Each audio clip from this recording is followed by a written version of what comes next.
Hi everyone. Today I'm going to discuss about the part 2 of transitional poets. I have already given some of the authors in the previous video.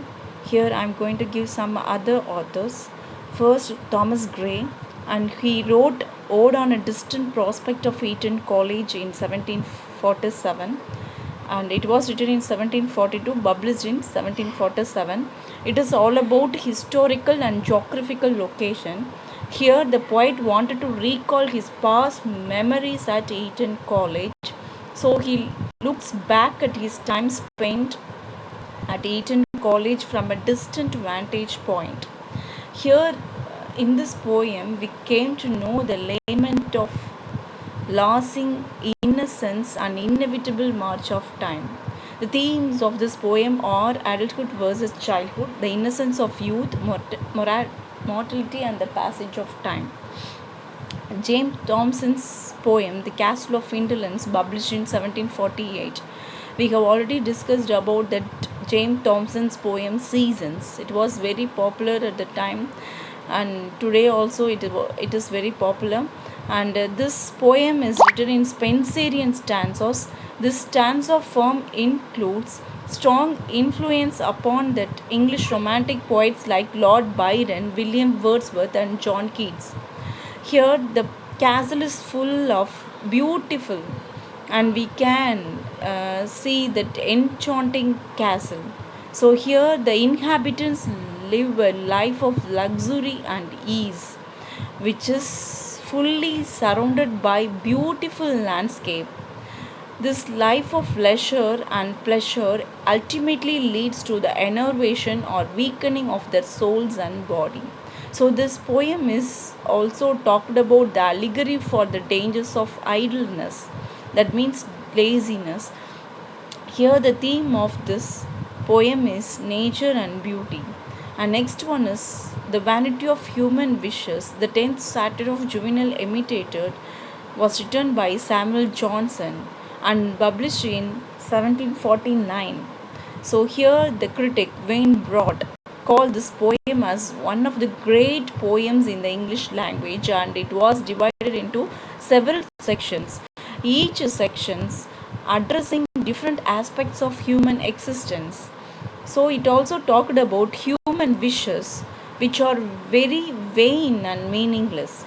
In every human wish, there is a pain, and every desire, there is suffering.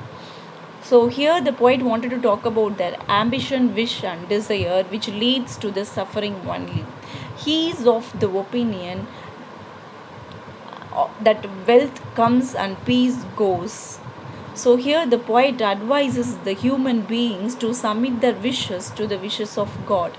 The next poem is Elegy Written in a Country Churchyard by Thomas Gray, which was published in 1751, and it was originally titled as Stanzas Wrote in a Country Churchyard. The poem was completed when Gray was living near the church of St. Giles. So it was sent to his friend Horace Walpole, and he only popularized the poem among literary circles. So the narrator finds comfort in pondering the lives and obscure rustics buried in the churchyard. So the first one, he wanted to talk about a stoic response to death. The final version of the poem talked about an epitaph which serves to repress the narrator's fear of dying. The next poet is Charles Churchill, who wrote Rosier, which was published in 1761. It was a satire on the London stage that named every prominent actor of the day unfavorably except David Garrick. It was a mock heroic satire by Charles Churchill in heroic couplets. Originally, it was written for 730 lines but expanded in later editions to 2019. And Christopher Small's A Song to David, published in 1763. So it was written during his stay at the mental asylum. It was most famous work until the discovery of Jubilate Agnew. So this poem focuses on the King David and his various aspects of his life.